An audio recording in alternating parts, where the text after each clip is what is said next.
Hello dear student, कैसे हैं आप लोग। मजा आ रहा है अंग्रेजी सीखने में मेरे साथ। मजा आ रहा होगा, कॉन्फिडेंस भी बढ़ रहा होगा, धीरे धीरे आपका नोट्स भी बनना शुरू हो गया होगा। बहुत सारे बच्चे बना भी रहे हैं, मैसेज भी कर रहे हैं, लगातार दिए गए वर्क को चेक भी करवा रहे हैं। अच्छा, जो दूर वाले बच्चे उनके लिए ना दूसरा दिन हम जो क्वेश्चन देंगे उसको सॉल्व कर देंगे, है ना, नेक्स्ट वीडियो में। तो आप उसे देखेंगे, और जो क्लास वाले बच्चे हैं तो लगातार कर रहे हैं। तो हम लोग क्या पढ़ चुके अभी तक? Subject, object, verb, singular verb, plural verb, singular subject, plural subject. फिर टेंस में जब आए हम लोग प्रेजेंट इंडेफिनिट पढ़ लिए कि कैसे होता है, पहचानना सीख गए कि हिंदी में अगर ता है ती है, बचपन से पढ़ते आ रहे हैं ये, है ना। अंग्रेजी स्ट्रक्चर अगर पॉजिटिव सेंटेंस है तो आप क्या देखें कि सब्जेक्ट प्लस V1 और V5 प्लस में ऑब्जेक्ट रहता है ना। और अगर नेगेटिव है तो डू डज आ जाता है सब्जेक्ट के बाद, do does not plus V1 plus में ऑब्जेक्ट। इंट्रोगेटिव आ रहा था तो डू डज से शुरू हो रहा था सेंटेंस, उसके बाद सब्जेक्ट आ रहा था, तब वर्ब आ रहा था। उसे WH वर्ड में आए तो पहले WH वर्ड आ रहा था, है ना, फिर डू डज आ रहा था, फिर subject, then verb, then object. Structure complete है आपका। तो नेक्स्ट हम लोग क्या पढ़ेंगे? Present continuous tense. और ये क्लास भी कंटिन्यू होगा, पढ़ेंगे भी कंटिन्यूअस और क्लास भी आपका कंटिन्यू होगा डेली 7 बजे। कल थोड़ा नेटवर्क प्रॉब्लम के चलते, कुछ अर्जेंट वर्क के चलते टाइम पे नहीं गया, 1 घंटा लेट, लेकिन वीडियो हमने कल ही अपलोड कर दिया। तो एग्जैक्ट 7 बजे जो टाइमिंग है वो बना रहेगा आपका डेली का, और आपका क्लास मिलता रहेगा। आप भी खूब इसे शेयर करते रहे लोगों के पास, और बहुत अच्छा कर भी रहे हैं आप लोग। 4-5 दिन में अच्छा ग्रोथ देखने को मिला है चैनल पे। तो आप इसी तरह लगे रहें और हम भी आपके साथ लगे रहेंगे, ठीक है। तो अब हम लोग शुरू करेंगे प्रेजेंट कॉन्टिन्यूअस टेंस। देखिए, इंडेफिनिट हम लोग पढ़ लिए थे, ये है प्रेजेंट कॉन्टिन्यूअस टेंस, ठीक है। जैसा कि नाम में ही आप देख रहे हैं, है ना, कंटिन्यू कर रहा है, कोई काम लगातार जारी है। जिस समय बात हो रही है उस समय काम हो रहा है। उसमें हमने क्या पढ़ा कि डेली हैबिट बताना है, रूटीन बताना है। इसमें कैसे काम को हम लोग बताएंगे कॉन्टिन्यूअस में कि ठीक जिस समय बोल रहे हैं, चाहे इन दिनों आपके लाइफ में अगर कोई काम चल रहा है, उसे बताने के लिए प्रेजेंट कॉन्टिन्यूअस। पहचानने के लिए क्या? कंटिन्यू, कोई चीज चल रहा है लगातार, है ना। जैसे अभी हम क्या कर रहे हैं, मैं आप लोग को पढ़ा रहा हूं, जिस समय हम बात कर रहे हैं उस समय पढ़ाने का काम जारी है। An action which is going on at the time of speaking, इसे अगर रिप्रेजेंट करना है कि ठीक बोलते समय अगर कोई काम हो रहा है तो उसके लिए कौन सा टेंस है? Present continuous tense. रहा है इसे तो पहचानते ही आ रहे हैं आप लोग, है ना। लेकिन वैसा कोई भी काम जो ठीक बोलते समय जारी हो, आपको अगर बताना है तो वो इसके लिए आप यूज करेंगे प्रेजेंट कॉन्टिन्यूअस टेंस। चलिए अब हम लोग पहचान देखते हैं हिंदी का, उसके बाद फिर स्ट्रक्चर देखेंगे, फिर उसे हम ट्रांसलेट करके बताएंगे, और देन उसके बाद यूज भी आज हम आपको बताने वाले हैं प्रेजेंट कॉन्टिन्यूअस का। तो देखिए, हिंदी में कैसे पहचानेंगे आप? हिंदी की बात अगर हम लोग करें, है ना, तो क्या लगा रहेगा? लास्ट में रहा है ना, रही है, इस तरह का लगा रहेगा कि कोई काम जारी है। बस यही देखना है आपको कि कोई काम अगर जारी है तो वहां पे कॉन्टिन्यूअस वाला स्ट्रक्चर ही आपको यूज करना है। कैसे? क्या स्ट्रक्चर है पॉजिटिव रहे तो? वेरी सिंपल सेंटेंस है, सबको ये आता है टेंस का स्ट्रक्चर। सब्जेक्ट उसके अकॉर्डिंग इज, एम, आर, फिर वर्ब का 4th फॉर्म यूज करना है, प्लस में ऑब्जेक्ट, ठीक है। ये स्ट्रक्चर है आपका, है ना। इज, एम, आर में आपको पता है कि इज सिंगुलर है तो जब सब्जेक्ट सिंगुलर रहेगा इज यूज करेंगे, आई के साथ केवल एम यूज होता है, एंड अगर प्लूरल सब्जेक्ट आता है तो उसके साथ हम लोग आर का यूज करेंगे, ठीक है। तो चलिए देखिए, जैसे वह पत्र लिख रही है ना, वह पत्र लिख रही है, क्या बनेगा? वह के लिए क्या आएगा? सी, सी के साथ आपको पता है क्या लगाएंगे? इज, है ना। और V4 का मतलब क्या है ना कि मूल रूप वाला जो वर्ब है उसमें आप ING लगा दें, चौथा फॉर्म भी कहते हैं उसको, ING आप लगाएंगे तो क्या हो जाएगा? सी इज राइट मीन्स लिखना होता है, तो writing, she is writing a letter.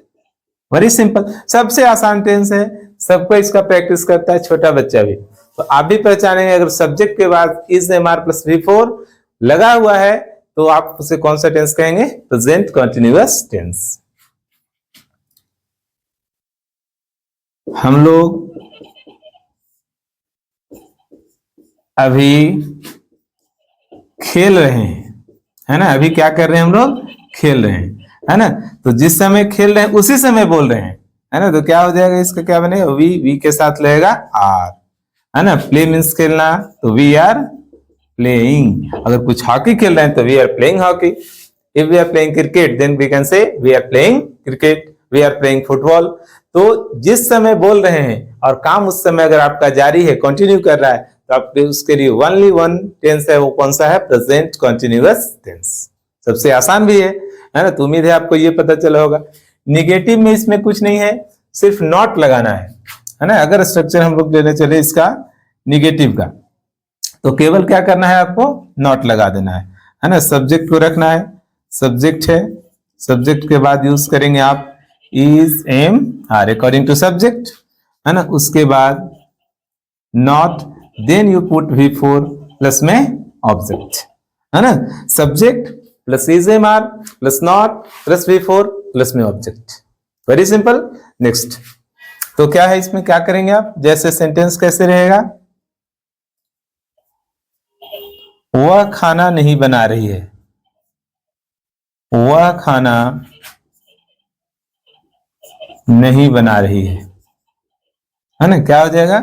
C is not cooking, she is not cooking. Last में ऐड कर सकते हैं आप food, she is not cooking food. Negative sentence था, केवल इज एम आर के बाद आपको नॉट जोड़ देना है। जहां भी नेगेटिव है नॉट रहेगा ही। वहां पे क्या था कि जैसे ही आप नॉट लगाने चलते थे तो V5 समाप्त हो जाता था, एक अलग से वर्ड हेल्पिंग वर्ब आ जाता था, डू नॉट और डज नॉट। यहाँ पे कुछ नहीं है, सिर्फ इज एम आर के पहले जैसे ही लिखेंगे इज एम आर, उसके बाद आपको नॉट लगा देना है। ठीक है, वेरी सिंपल। कोई भी नेगेटिव सेंटेंस मिलेगा आप इसी तरह से चेंज करेंगे। ठीक है। अगर इंट्रोगेटिव आ जाता है ना, क्या वाला सेंटेंस, अगर क्या से आप इस्तेमाल करना चाहेंगे तो उसमें आपको क्या रखना होगा? इज एम आर को आगे रखना होगा। ये नेगेटिव का स्ट्रक्चर है आपका, है ना। राइट डाउन बिल्कुल करते चलेंगे, है ना। इसमें आपको इज एम आर ये आगे लेकर के आ जाना है। ठीक है, ये आगे आ जाएगा। उसके बाद आपको लिख देना है सब्जेक्ट, फिर V4 प्लस में ऑब्जेक्ट, लास्ट में क्वेश्चन मार्क। समझिए कैसे सेंटेंस रहेंगे इसमें। सेंटेंस आप यहां इंट्रोगेटिव देख सकते हैं। क्या वे लोग पढ़ रहे हैं, है ना। क्या वे लोग पढ़ रहे हैं, क्या से शुरू है आपका ये सेंटेंस? इंट्रोगेटिव है, क्वेश्चन पूछ रहा है। कल ही बताए थे कि इंट्रोगेटिव का यूज हम लोग कहां करते हैं? क्वेश्चन पूछने में करते हैं। तो क्या है, और वे लोग के साथ आप दे होता है, दे के साथ आर यूज करते हैं, तो यहाँ पे आगे में आ जाएगा आर, है ना। Are they reading, are they reading, yes they are reading.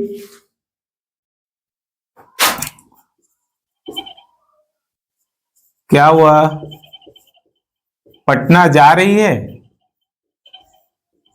ना। क्या हुआ, पटना जा रही है। क्या हो जाएगा? Is she going to Patna, is she going to Patna. Very simple sentence है। तो जब भी इंट्रोगेटिव आएगा हेल्पिंग वर्ब को आना ही पड़ेगा आगे, उसके बाद सब्जेक्ट पुट करेंगे। अब WH वर्ड अगर इसमें आ जाता है तो WH वर्ड को पहले रखेंगे, उसके बाद इज एम आर रखेंगे, देन आप सब्जेक्ट, उसके बाद वर्ब प्लस में ऑब्जेक्ट, है ना। कैसे, उसे भी हम यहाँ पे बता रहे हैं कि अगर WH वर्ड से कोई सेंटेंस आ जाता है तब कैसे आप लिखेंगे, है ना। यहाँ पे भी आप देख सकते हैं कि सबसे पहले आपको रखना है WH वर्ड को, है ना। WH वर्ड कैसे रखेंगे? तो WH वर्ड जो प्रश्न में रहेगा WH वर्ड रहेगा, उसके बाद इज एम आर, है ना, then subject, then V4 plus में ऑब्जेक्ट, लास्ट में क्वेश्चन मार्क। क्लियर है कि सबसे पहले WH वर्ड, फिर इज एम आर, फिर सब्जेक्ट, V4 प्लस में ऑब्जेक्ट। एक एक वर्ड हम बोल रहे हैं, अगर कहीं पे क्लियर नहीं दिखाई दे रहा है आपको लाइट के प्रॉब्लम के चलते, तो आप सुन करके भी लिख सकते हैं कि कैसे लिखा हुआ है ना। इसमें सेंटेंस कैसे आएंगे आपके, इस सेंटेंस किस तरह के रहेंगे, तो जैसे तुम क्यों रो रहे हो, तुम क्यों रो रहे हो, ठीक है, तुम क्यों रो रहे हो, है ना। कोई आपसे पूछ रहा है तुम क्यों रो रहे हो, तो क्या बोलेंगे, इसका कैसे बनेगा, तो क्यों के लिए वाई कल ही बताए थे, इसके साथ तुम है, तुम के साथ आप आर लगाते हैं यू के साथ, why are you weeping, crying भी लिख सकते हैं, है ना, वाई आर यू क्राइंग। ये तो इस तरह से आप लोग देख लिए कि कॉन्टिन्यूअस का स्ट्रक्चर क्या होता है। तो पॉजिटिव के लिए subject plus is am are V4 plus में ऑब्जेक्ट, निगेटिव है तो subject plus is am are not plus V4 plus में ऑब्जेक्ट, इंट्रोगेटिव है तो इज एम आर प्लस में सब्जेक्ट देन V4 प्लस में ऑब्जेक्ट। लास्ट में क्वेश्चन मार्क पुट करेंगे।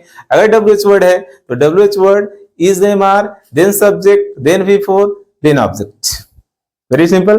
तो इस तरह से आप पहचान सकते हैं, है ना, कि इज एम आर के साथ जहां भी ING आपको लगा हुआ दिखेगा वो कौन सा टेंस रहे, ING V4 वाले और मिलेंगे, जैसे प्रेजेंट परफेक्ट कंटीन्यूअस में भी हम लोग V4 का यूज करेंगे, है ना, लेकिन वहां पे क्या रहेगा, हैव हैज के साथ विन देन V4 रहेगा।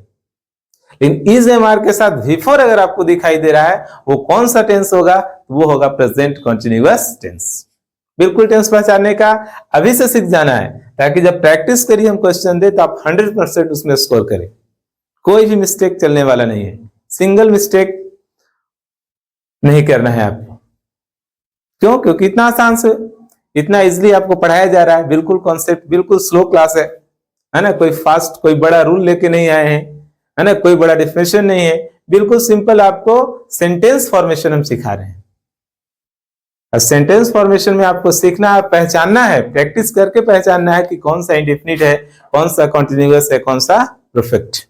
अभी तो एक टेंस में तो मजा आया, हाँ चलो डू डज है तो इंडेफिनिट है, इज एम आर है कॉन्टिन्यूअस है। जब पूरा 12 टेंस का स्ट्रक्चर आप पढ़ लेंगे ना, तब आपकी रियल जो है सो टेस्ट होगी। अब आप पहचान पाते हैं कि नहीं, है ना। दो में तो अभी तो दो ही पढ़े आप, तो आपको पता है, हाँ sir is am are ING लगा हुआ है वो कॉन्टिन्यूअस है और V1 V5 है जो इंडेफिनिट है। जब 12 टेंस आप पढ़ लेंगे उसके बाद आपको पहचानने अगर आ जाता है, then you can learn English very easy. तो चलिए हम लोग, तो अब देखें इसका स्ट्रक्चर हो गया, साथ साथ कुछ प्रैक्टिस भी हो गया एग्जाम्पल के साथ। अब हम लोग देखेंगे कि आखिर कॉन्टिन्यूअस का यूज कहां है। इंडेफिनिट का यूज हम आपको पढ़ाएंगे, लेकिन आज कॉन्टिन्यूअस शुरू किए हैं, इसका स्ट्रक्चर और यूज दोनों आज खत्म करेंगे, और आपसे जो एग्जाम में क्वेश्चन आएगा तो आप बिल्कुल आसानी से वहां पे कर सकते हैं। तो अब हम लोग देखेंगे कि इसका यूज कहां पे। स्ट्रक्चर आपको पता है कि इज एम आर के साथ आपको ING लगाना है, तो इसका यूज भी आपको देखना होगा कि आखिर इसका यूज हम लोग कहाँ करते हैं और कितना तरह से इसका यूज होता है, और उसी के आधार पे आपको पहचानना भी है ना। स्ट्रक्चर और रहा रही का वो तो टाइम गया, ट्रांसलेशन है तब रहा रही है ना, लेकिन जब अंग्रेजी में बिल्कुल सेंटेंस लिखा रहेगा तब आप कैसे पहचानेंगे, है ना, कि यहाँ पे हम कॉन्टिन्यूअस का वर्ब पुट करें, है ना, कि इंडेफिनिट का लगाए या फिर किसी पास्ट का लगाए, ये कब होगा, जब आप यूज पता होगा आपको तब, है ना, कि कहाँ इसका इस्तेमाल है। तो फर्स्ट यूज है, यहाँ पर हेडिंग में हम लोग डाल सकते हैं कि use of present continuous tense, है ना। ये ध्यान से, अब ग्रामर में पूरी तरह से इन कर रहे हैं हम लोग, है ना, सबको यही पढ़ना है यूज, 10th वाले को, 12th वाले को, जो कंपटीशन वाले हैं उनको भी, है ना, सबको यही यूज पढ़ना है, और बिल्कुल सारा यूज कंप्लीट करते चलेंगे, है ना। शुरुआत में आपको बेसिक बताएंगे, जब प्रैक्टिस के लिए हम लोग लेकर के आए क्वेश्चन है, उसमें देखेंगे किस तरह से यूज काम करता है। आपके सामने बिल्कुल 10 सालों का क्वेश्चन होगा, किसी भी आप प्रैक्टिस बुक से आप प्रैक्टिस कर सकते हैं, बस 15 क्लास आपको देखना है, उसके बाद टेंस वॉइस का कहीं से भी आप प्रैक्टिस करें, आपसे 100% क्वेश्चन बनेगा, ठीक है। तो चलिए यूज में क्या देखेंगे, तो फर्स्ट यूज इसका क्या है ना। सेंटेंस अब यहाँ पे हिंदी नहीं लिखेंगे, आप समझिएगा देख करके, है ना, कि फर्स्ट यूज क्या है कि वैसा कोई भी एक्शन जो ठीक बोलते समय जारी हो, जिस समय आप बोल रहे हैं उस समय वो काम जारी है, वो काम चल रहा है। समझ गए? An action which is going on at the time of speaking, इसके लिए हम लोग यूज करेंगे प्रेजेंट कॉन्टिन्यूअस टेंस। कैसे? कौन सा एक्शन, कैसे बताया इसको? कि ठीक बोलते समय जारी हो। An action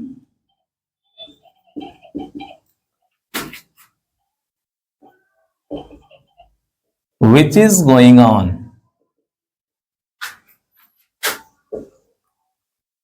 at the time of speaking,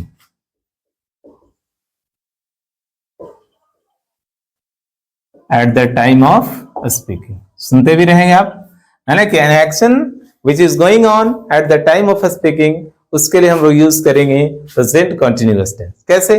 जैसे आप मान लो घर में हैं, है ना, कोई आपसे पूछने आया कि आपके पिताजी कहाँ हैं, तो जिस समय आप अपने पिताजी के बारे में बताएंगे कि वे कहाँ हैं, क्या कर रहे हैं, तो उस समय पिताजी वो काम कर रहे होंगे,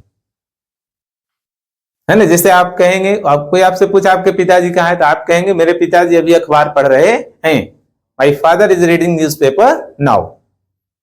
मतलब जिस समय आपने उसे जवाब दिया, आपके उससे बातचीत हो रही है, उस समय वो काम हो रहा है। हमें कोई अभी फोन करे, hello Pathak, what are you doing now, what will my answer? I am teaching at this time. जिस समय वो पूछा, उस समय हम क्या कर रहे हैं? मैं आपको पढ़ा रहा हूं। तो हम उसको जवाब देंगे कि मैं अभी पढ़ा रहा हूं। तो ये क्या काम हुआ कि जिस समय हमारी उससे बात हो रही है, उसी समय हम ये काम कर रहे हैं। तो ऐसा कोई भी काम जिस समय आप बातचीत कर रहे हैं, उस समय वो जारी है, उस समय बताने के लिए प्रेजेंट कॉन्टिन्यूअस टेंस का यूज करते हैं, है ना। कोई आंटी आ गई, पूछ रही है आपसे कि आपकी मम्मी क्या, तुम्हारी मम्मी अभी क्या कर रही है, तो अगर मम्मी उस समय खाना बना रही है तो बोलेंगे कि mummy is cooking, mummy is in the kitchen. तो मम्मी इज कुकिंग, तो इसका मतलब क्या कि जिस समय वो पूछे उस समय मम्मी खाना बना रही है ना। तुमसे पूछ तुम क्या करते हो, अभी मैं खेल रहा हूं, आई एम प्लेइंग। तो जिस समय आप बोल रहे हैं उस समय आपका खेलने का काम जारी है। तो वेरी सिंपल है। तो इस तरह से आप पहचानेंगे। बाकी रहा है रही है तो पहचानने के लिए ही बचपन से, लेकिन वैसा कोई काम जो ठीक बोलते समय जारी हो, उससे हम लोग कॉन्टिन्यूअस में रखेंगे, है ना। जैसे एग्जाम्पल भी करते चलेंगे हम लोग, है ना, कि सी इज रीडिंग नाउ, है ना, रीडिंग नाउ। ठीक है। और example, we are playing at this moment, at this moment, है ना। तो इस तरह के वर्ड लगा रहेगा, नाउ, एट दिस मोमेंट, है ना। तो इस तरह के अगर लास्ट में वर्ड जुड़ा है तो वहां से भी आप पहचान सकते हैं कि ये कॉन्टिन्यूअस में ही है सेंटेंस, है ना। ये भी एक पहचानने का तरीका है कि वहां फिल इन द ब्लैंक्स में ना लास्ट में नाउ लगा है, तो उस नाउ को देख करके आप पहचाने कि ये जरूर इसमें सब्जेक्ट के, ये सब्जेक्ट के बाद इज एम आर के बाद बिफोर का ही यूज हम लोग करेंगे, है ना, क्योंकि नाउ मतलब अभी वो काम हो रहा है। समझ गए होंगे आप? तो पहला यूज इसका यही है। अगर सेकेंड यूज का हम बात करें कि कहां पे इसका करते हैं, तो सेकेंड में आप इसे भी रख सकते हैं कि कोई वैसा काम जिस समय आपकी बातें हो रही, उस समय तो नहीं हो रहा है, लेकिन आपके लाइफ में इन दिनों वो काम चल रहा है। जैसे मार्केट गए, वहां पे बात हुआ कि हाँ सुनील जी कहाँ है, अभी सुनील सर कहाँ है, तो हम कह सकते हैं now a days Sunil sir is teaching mathematics in my institute, है ना, कि आजकल सुनील सर हमारी कोचिंग में मैथ पढ़ा रहे हैं। यहां पर क्या मतलब हुआ कि जिस समय मार्केट में बात हो रही है, आपसे हम मिले, उस समय वो नहीं पढ़ा रहे हैं, लेकिन इन दिनों लाइफ में चल रहा है कि वो जो है हमारे कोचिंग में मैथ पढ़ा रहे हैं। उम्मीद है आपको बात समझ में आई होगी। कहेंगे कि आजकल तुम क्या कर रहे हो, है ना, तो अगर कोई मिल गए दोस्त, छुट्टी में आते हैं, दशहरा दिवाली में मार्केट में मिल गए, कहीं चाहे फोन से बात हो रही है कि तुम आजकल क्या कर रहे हो, तो जो आपके जीवन में चल रहा है वो आप बताएंगे। Nowadays I am learning English. Nowadays I am preparing for the SSC examination, banking examination. उस समय आप तैयारी एग्जैक्ट नहीं कर रहे हैं, लेकिन आपके लाइफ में चल रहा है कि आप बैंकिंग एसएससी की तैयारी कर रहे हैं। आपके लाइफ में चल रहा है कि आप अंग्रेजी सीख रहे हैं। आपके लाइफ में चल रहा है कि आप डांस करना सीख रहे हैं। तो इन दिनों, यानी दिस डेज या नाउअडेज, लास्ट में ऐड करके लोग पूछेंगे कि आजकल चाहे इन दिनों आपके जीवन में क्या हो रहा है, आप इसी को जवाब देंगे। आजकल तुम क्या पढ़ रहे हो, इस तरह से भी। तो nowadays I am reading a novel of Shakespeare, ये भी कह सकते हैं कि आजकल मैं शेक्सपियर का एक बहुत इंटरेस्टिंग नॉवेल पढ़ रहा हूं। तो अभी नहीं पढ़ रहे हैं, लेकिन आजकल आपके लाइफ में चल रहा है। इस तरह से आप समझ सकते हैं कि वैसा काम को भी हम लोग बताएंगे जो ठीक बोलते समय जारी नहीं हो, लेकिन इन दिनों आपके लाइफ में चल रहा हो, है ना। तो उसके लिए भी है प्रेजेंट कंटिन्यूअस। क्या एग्जांपल करेंगे हम लोग? हम लोग एग्जांपल करेंगे कि सी इज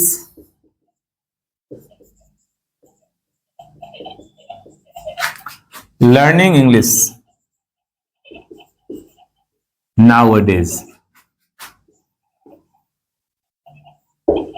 है ना, कि वह आज अंग्रेजी सीख रही है। We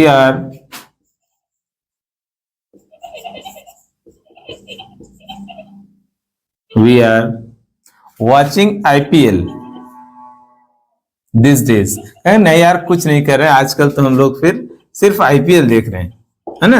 यानी जिस समय बात हो रही है ना, आप बात कह दिए कि नहीं कुछ नहीं, आजकल तो कुछ नहीं कर रहे हैं, केवल हम लोग IPL देख रहे हैं।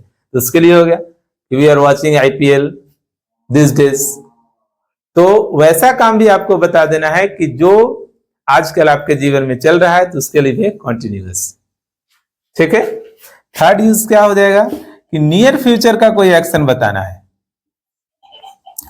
ना। नियर फ्यूचर का एक्शन बताना है कि आज से कुछ दिनों बाद आप क्या करने वाले हैं। अब यहीं पे बोले थे कि टाइम एंड टेंस में थोड़ा सा रिलेशन यहाँ पे गड़बड़ है, कि प्रेजेंट के लिए जरूरी नहीं है कि प्रेजेंट के काम के लिए हम लोग प्रेजेंट टेंस से यूज करें, फ्यूचर के लिए भी हम लोग प्रेजेंट का यूज कर रहे हैं। जैसे कहें कि कल रात को हम पटना जा रहे हैं, है ना, तो कल रात को जाना है, लेकिन हम कॉन्टिन्यूअस में उसे डिफाइन कर सकते हैं, I am going to Patna, I am going to Patna tonight, है ना। आज रात को हम लोग पटना जा रहे हैं, तो रात में पटना जा रहे हैं तो टुनाइट। कल कुछ एक्शन है तो कल के लिए टुमारो होता है, तो कल के एक्शन को भी कॉन्टिन्यूअस में रख सकते हैं, है ना। जैसे कहेंगे कि मेरे पिताजी कल आ रहे हैं पटना से, तो माई फादर इज अराइविंग लिख सकते हैं, कमिंग लिख सकते हैं। फ्रॉम पटना, फ्रॉम पटना कब, फ्यूचर का टाइम भी यहां पे आ रहा है, कब आ रहे हैं तो टुमारो, है ना। कितना है कि एक्शन होना है फ्यूचर में, लेकिन हम लोग डिफाइन कर रहे हैं प्रेजेंट। कोई कह रहा है अगले साल मैं एक गाड़ी खरीद रहा हूं, I am buying a car next year, next year की प्लानिंग है ना, उसे आपने डिस्क्राइब कर दिया किसमें, प्रेजेंट कंटिन्यूअस में। ठीक है। तो इस तरह से देखें आप कि कंटिन्यूअस का यूज कहां है, When action which is going on at the time of speaking।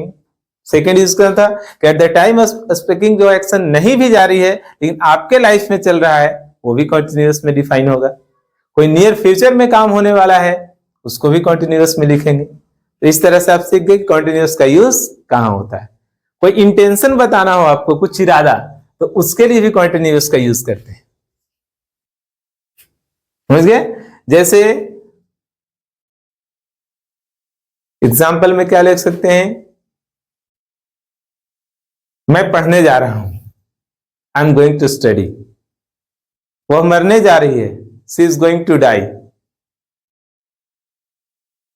इस तरह के काम में टू लगा के इन्फिनिटिव के साथ भी हम लोग यूज करेंगे, तो ये कॉन्टिन्यूअस यहाँ पे यूज होता है।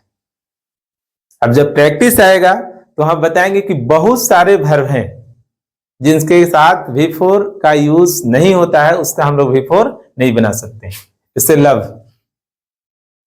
आई एम लविंग यू नहीं कहते, लविंग चाइल्ड आता है, उसका मीनिंग चेंज हो जाता है। हियर का हियरिंग नहीं होता है, सी का सिंग नहीं होता है, सिंग होता है तो उसका मीनिंग चेंज हो जाता है। तो बहुत सारे ऐसे वर्ब हम लोग जानेंगे। जैसे थिंक, तो थिंक का थिंकिंग होता है, वर्ड है ये, है ना, लेकिन वहां पे थिंकिंग मतलब फिर अलग हो जाता है, विचार हो जाता है। थिंकिंग, थिंक का थिंकिंग नहीं होता है।